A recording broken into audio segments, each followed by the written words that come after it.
guys, and welcome to Forsyth Virtual Academy's Marketing Principles course. I'm Ms. Yeager, and I will be your teacher for the course. I'm so glad you guys chose Forsyth Virtual, and I wanted to give you a brief overview of what the course will look like.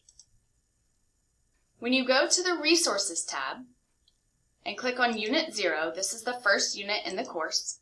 Each unit will have a welcome page with announcements and a to-do list.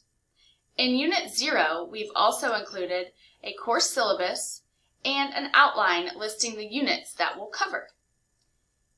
Each unit will also have a recap page that has a table at the bottom with each assignment that you should have completed throughout the unit. We'll also list the due dates.